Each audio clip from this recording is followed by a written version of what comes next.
Hello friends, welcome back to Chandu Suma blog. ಇವತ್ತು ನಾನು ಏನು ಮಾಡ್ತಿದ್ದೀನಿ ಅಂದರೆ ಮಸಾಲ ಮ್ಯಾಗಿ ಮಾಡ್ತಾಯಿದ್ದೀನಿ ವಿತ್ ವೆಜಿಟೇಬಲ್ಸು. ಮೊದಲಿಗೆ ನನ್ನ ವೀಡಿಯೋಸ್ ಯಾರ್ಯಾರು ನೋಡ್ತಾ ಇದ್ದೀರಾ ನನ್ನ ಚಾನಲ್ನ ಸಬ್ಸ್ಕ್ರೈಬ್ ಮಾಡೋದು ಮಾತ್ರ ಮರಿಬೇಡಿ. ಹಾಗೆ ಶೇರ್ ಮಾಡಿ, ಲೈಕ್ ಮಾಡಿ. ಇದಕ್ಕೆ ಒಂದು 3 ಸ್ಪೂನ್ ಆಗುವಷ್ಟು ಎಣ್ಣೆ, ಸಾಸಿವೆ, ಜೀರಿಗೆ, ಸ್ವಲ್ಪ ಚಟಪಟ ಅನ್ನಲಿ ಅದಾದಮೇಲೆ ಮೆಣಸಿಕಾಯಿ ಹಾಕ್ಕೊತಿದ್ದೀನಿ. ಒಂದು 3 ಇಲ್ಲಾಂದರೆ 4 ಮೆಣಸಿಕಾಯಿನ ಕಟ್ ಮಾಡಿಬಿಟ್ಟು ಹಾಕ್ಕೊತಾ ಇದ್ದೀನಿ. ಮತ್ತು ಕರಿಬೇವು ಮತ್ತು ಈರುಳ್ಳಿ 2 ಈರುಳ್ಳಿ ಹಾಕ್ಕೊತಾ ಇದ್ದೀನಿ ಉದ್ದುದ್ದ ಕಟ್ ಮಾಡಿಕೊಂಡು. ಫ್ರೈ ಆಗಲಿ ಎಣ್ಣೆಲಿ ಜಾಸ್ತಿ. ಸ್ವಲ್ಪ ಜಾಸ್ತಿ ಸಾಸಿವೆ ಜಾಸ್ತಿ ಆಗೋಗ್ಬಿಟ್ಟಿದೆ, ಸೊ ನೀವು ಸ್ವಲ್ಪ ಕಡಿಮೆ ಹಾಕ್ಕೊಳ್ಳಿ. ಇದು ಚೆನ್ನಾಗಿ ಫ್ರೈ ಆಗಲಿ ಎಣ್ಣೆಲಿ.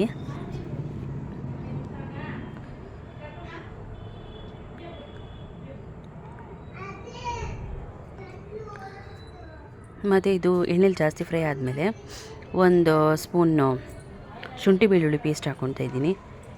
ಇದು ಹಸಿ ವಾಸನೆ ಹೋಗೋವರೆಗೂ ಹುರ್ಕೊಳ್ಳಿ.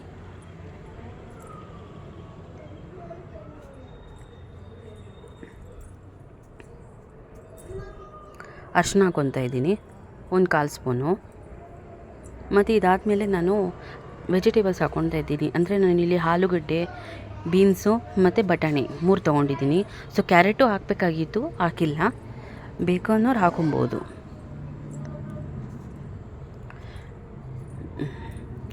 ತರಕಾರಿನೂ ಅಷ್ಟೇ ಎಣ್ಣೆಲಿ ಜಾಸ್ತಿ ಫ್ರೈ ಆಗಲಿ. ರುಚಿಗೆ ತಕ್ಕಷ್ಟು ಉಪ್ಪು ಹಾಕ್ಕೊತಾ ಇದ್ದೀನಿ. ಮತ್ತು 1 ಟೊಮೊಟೊ, ಧನಿಯಾ ಪುಡಿ ಅರ್ಧ ಸ್ಪೂನು ಖಾರದ ಪುಡಿ. ಸೊ ನಾನಿಲ್ಲಿ 1 ಸ್ಪೂನ್ ಹಾಕಿದ್ದೀನಿ, ಯಾಕಂದರೆ ನಾನು ಖಾರ ತಿಂತೀವಿ, ಸೊ ಅದಕ್ಕೋಸ್ಕರ. ಬೇಡ ಅನ್ನೋರು ಸ್ಕಿಪ್ ಮಾಡ್ಬೋದು. ಮತ್ತು ಇಲ್ಲಿ ನಾನು 4 ಮ್ಯಾಗಿ ತೊಗೊಂಡಿದ್ದೀನಿ. ಸೊ 4 ಮ್ಯಾಗಿಗೆ ನಾನಿಲ್ಲಿ 4 ಗ್ಲಾಸಷ್ಟು ನೀರು ಹಾಕ್ಕೊತಾ ಇದ್ದೀನಿ.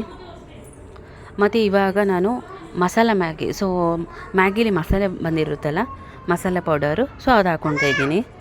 ಸೊ ಇವಾಗ ನಾನು ಮ್ಯಾಗಿನೂ ಹಾಕ್ಕೊಂಡಾಯಿತು, ಅದ್ರ ಮೇಲೆ ಸ್ವಲ್ಪ ಕೊತ್ತಂಬರಿ ಹಾಕ್ಕೊತಾ ಇದ್ದೀನಿ.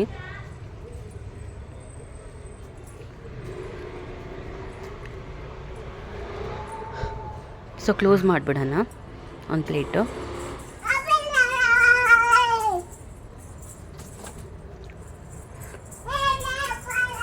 ಸೊ ಫೈನಲಿ ನೋಡಿ ರೆಡಿಯಾಗಿದೆ.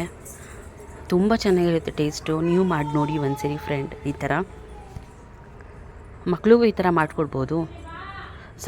ಖಾರ ಬೇಡ ಅನ್ನೋರು ಮಾತ್ರ ಖಾರದ ಪುಡಿ ಸ್ಕಿಪ್ ಮಾಡಿ ಮಕ್ಳಿಗೆ ಮಾಡಿಕೊಟ್ರೆ ತುಂಬ ಟೇಸ್ಟಿಯಾಗಿರುತ್ತೆ ಫ್ರೆಂಡ್ಸ್. ನೀವು ಮಾಡಿ ನೋಡಿ. Thanks for watching my channel.